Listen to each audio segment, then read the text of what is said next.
খন্দকের যুদ্ধের আগে আমাদের প্রিয় নবী হজরত মুহাম্মদ সাল্লাল্লাহু আলাইহি ওয়াসাল্লামের আদেশে সকল সাহাবী কাঁধে কাঁধ মিলিয়ে খন্দক খনন করছিলেন। খনন করতে করতে হঠাৎ তারা একটি অত্যন্ত শক্ত পাথরের মুখে পড়লেন।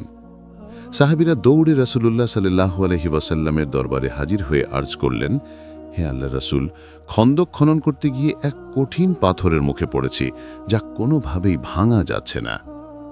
এ কথা শুনে নবী করিম সাল্লাল্লাহু আলাইহি ওয়াসাল্লাম বললেন, ঠিক আছে, আমি নিজেই খনন করব। তখন নবীজি বহুদিনের ক্ষুধায় কাতর ছিলেন। সাহাবায়ে কিরামরাও টানা ৩ দিন কিছু না খেয়ে শুধু পরিশ্রম করে যাচ্ছিলেন। নবী করিম সাল্লাল্লাহু আলাইহি ওয়াসাল্লাম একটি কুদাল হাতে নিয়ে পাথরের উপর আঘাত করলেন। আল্লাহর কুদরতে সেই কঠিন পাথর বালুর মতো ভেঙে ছড়িয়ে গেল। এই দৃশ্য দেখে হযরত জাবির রাদিয়াল্লাহু আনহুর হৃদয়ে ভরে গেল। তিনি লক্ষ্য করলেন, রহমতুল লিল আলামিন সাল্লাল্লাহু আলাইহি ওয়াসাল্লাম প্রচণ্ড ক্ষুধার কারণে পেটে পাথর বেঁধে কাজ করছেন। এটি দেখে তার মন অস্থির হয়ে পড়ল। তিনি মনে মনে সিদ্ধান্ত নিলেন, আজ আমি আমার ঘরে আল্লাহর নবীকে খাবার খাওয়াবো। তিনি ঘরে ফিরে স্ত্রীকে বললেন, বাড়ি থেকে কিছু খাবার আছে? আমি আল্লাহর নবীকে ভীষণ ক্ষুধার্ত অবস্থায় দেখেছি। এই দৃশ্য দেখে আর ধৈর্য ধরতে পারছি না। আমি চাই তাকে একবেলা খাবার খাওয়াতে। তার স্ত্রী একটি পাত্র থেকে অল্প কিছু জব বা বার্লি দেখিয়ে বললেন, বাড়িতেই সামান্য জব ছাড়া আর কিছুই নেই। হযরত জাবির রাদিয়াল্লাহু আনহু বললেন, তুমি এগুলো পিষে আটা বানাও এবং রুটি তৈরি করতে শুরু করো। রুটির ব্যবস্থা তো হলো, কিন্তু নবীজিকে একটু ভালো কিছু খাওয়াতে পারলে আরো ভালো হতো। তখন তার মনে পড়ল যে বাড়িতে একটি মোটা সুতা ছাগল আছে।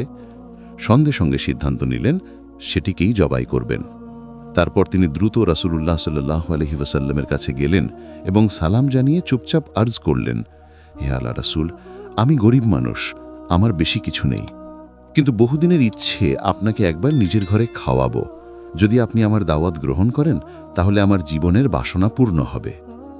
এ কথা শুনে নবী করিম সাল্লাল্লাহু আলাইহি ওয়াসাল্লাম মুচকি হেসে উচ্চস্বরে বললেন, শোনো আমার সাহাবীরা, জাবির আমাদের তার ঘরে খাওয়ার দাওয়াত দিয়েছে, আমি তার দাওয়াত কবুল করেছি।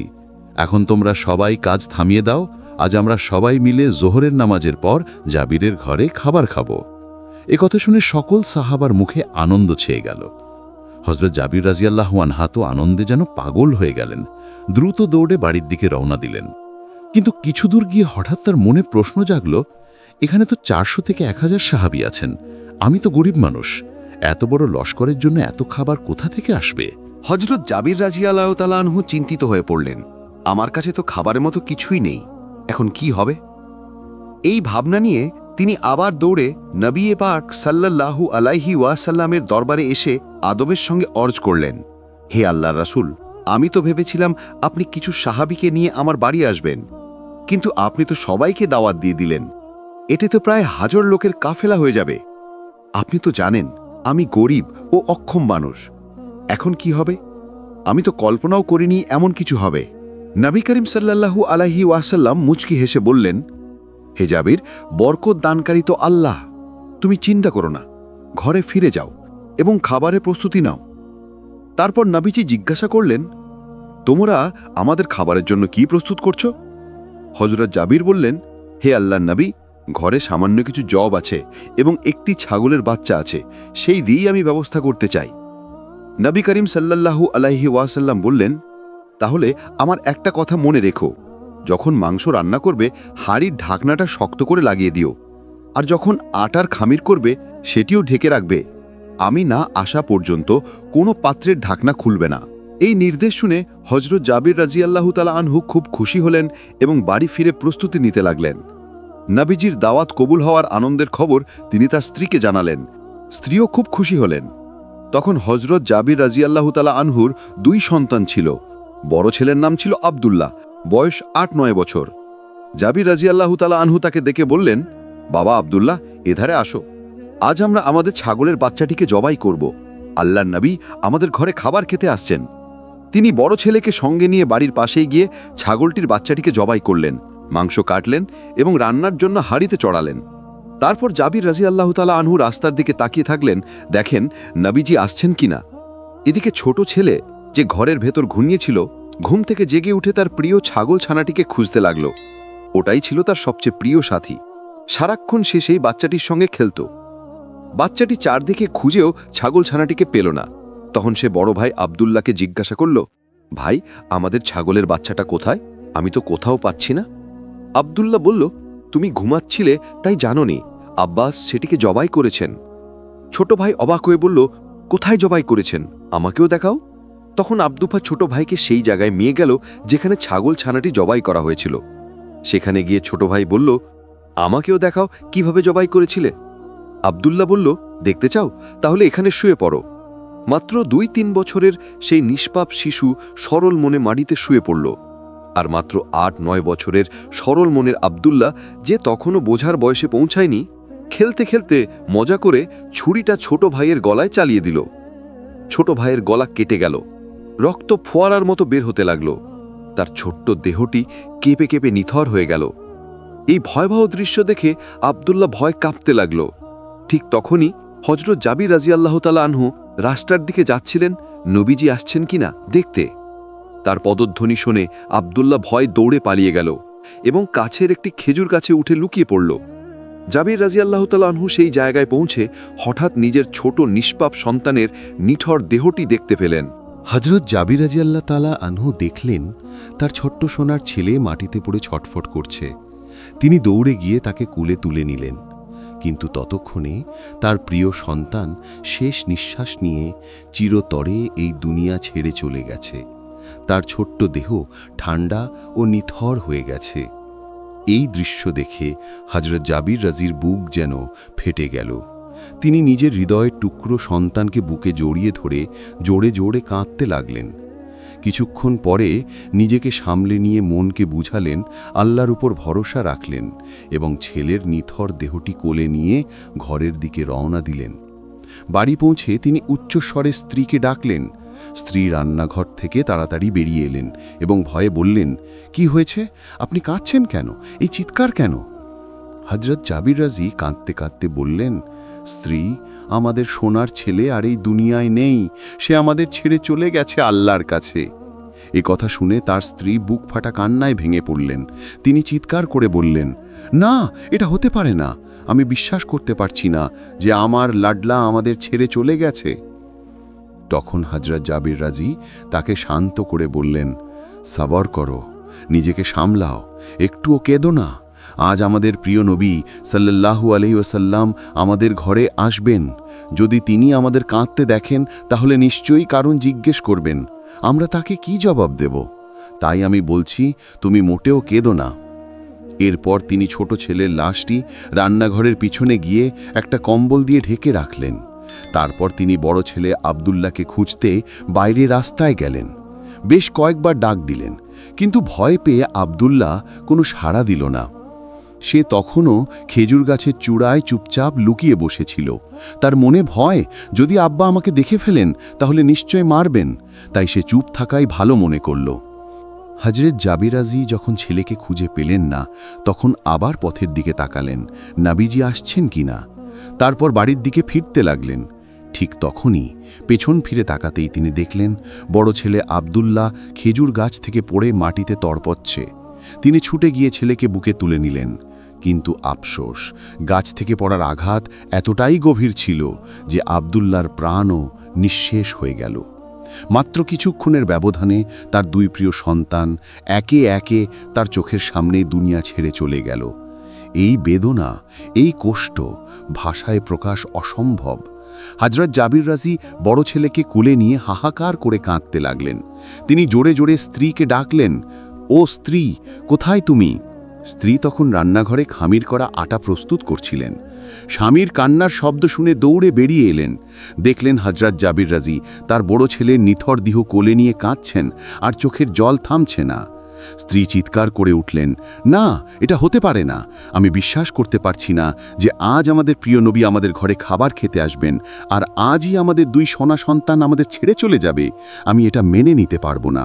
তখন হযরত জাবির রাজি তাকে গভীর ধৈর্য নিয়ে বুঝিয়ে বললেন, স্ত্রী, সবর করো, বুঝে নাও এটি আল্লাহর পক্ষ থেকে আমাদের জন্য একটি পরীক্ষা। এই কঠিন পরীক্ষায় আমাদের দৃঢ় থাকতে হবে।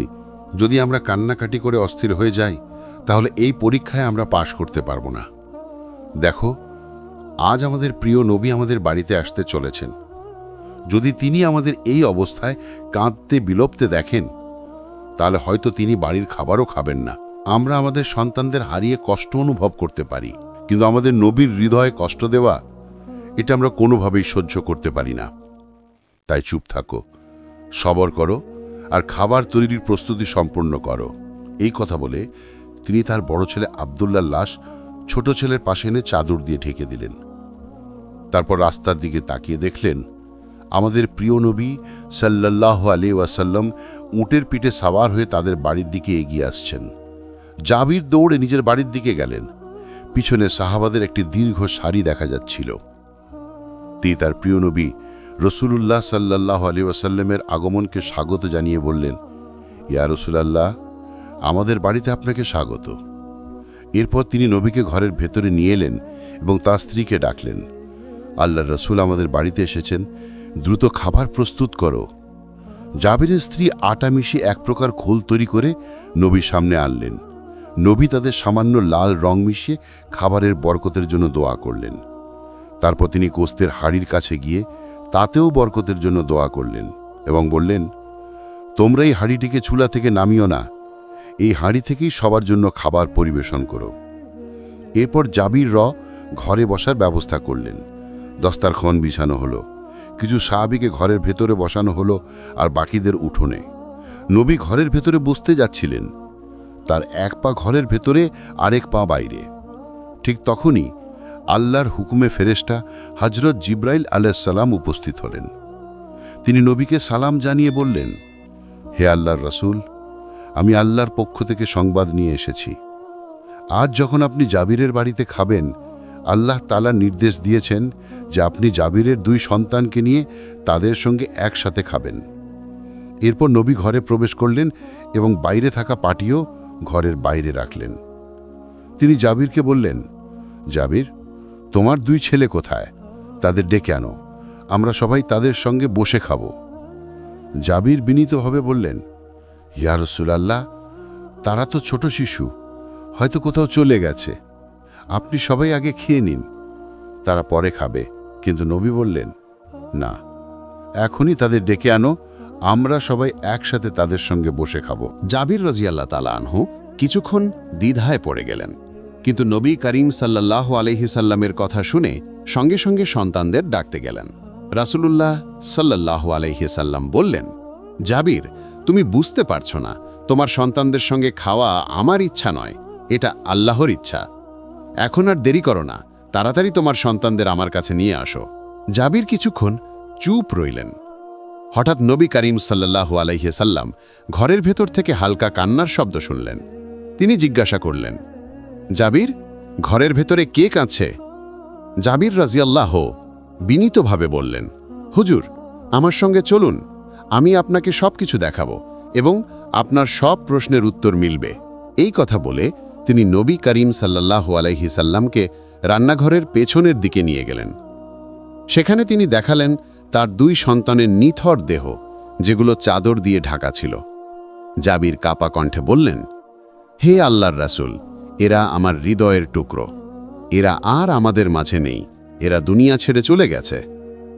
একথা শুনে রাসূলুল্লাহ নীরব হয়ে গেলেন।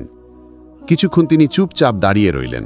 তারপর বললেন, হে জাবির, তুমি খুবই নেক ও ভালোবাসায় পূর্ণ একজন পিতা। আমি আগে জানতাম না, তোমার সন্তানরা তোমাকে ছেড়ে চলে গেছে, তবু তুমি আমাকে তোমার ঘরে আহার করাতে আমন্ত্রণ জানিয়েছ। তুমি আমাকে বোঝানোর চেষ্টা করছো, তুমি সত্যিই আমাকে খুব ভালোবাসো। এরপর রাসূলুল্লাহ মাটিতে বসলেন এবং 2 সন্তানের নিথর দেহের উপর হাত রাখলেন।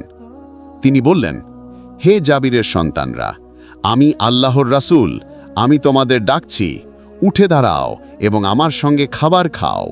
রাসূলুল্লাহর এই আহ্বান আল্লাহর হুকুমে সঙ্গে সঙ্গে কবুল হল। 2 সন্তানের আত্মা তাদের দেহে ফিরে এলো এবং তারা জীবিত হয়ে উঠল। এরপর নবী করিম সাল্লাল্লাহু আলাইহি সাল্লাম 2 ভাইকে কোলে তুলে ঘরের ভেতরে নিয়ে এলেন। সবাই একসাথে বসে খাবার খেতে শুরু করলেন। খাবার শেষে রাসূলুল্লাহ বললেন, হে জাবির, এখন তুমি রুটি ও গোশতের হাঁড়ির ঢাকনা খুলে দেখো। জাবির রাজিয়াল্লাহ তাআলা আনহু যখন ঢাকনা খুললেন দেখলেন যেভাবে আগে খাবার ছিল ঠিক সেভাবেই রয়েছে, একটিও রুটি বা গোশতের টুকরো কমেনি। এই দৃশ্য দেখে জাবির রাজিয়াল্লাহ তাআলা আনহু অবাক হয়ে বললেন, সুবহানাল্লাহ।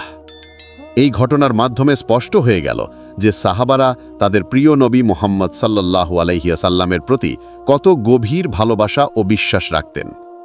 তো প্রিয় বন্ধুরা, ভিডিওটি কেমন লাগলো? কমেন্টে আপনার প্রিয় নবী হযরত মুহাম্মদ সাল্লাল্লাহু আলাইহি ওয়াসাল্লামের সম্পর্কে দুটি ভালোবাসার কথা অবশ্যই লিখুন। ভিডিওটি লাইক করুন, শেয়ার করুন এবং চ্যানেলটি সাবস্ক্রাইব করতে ভুলবেন না।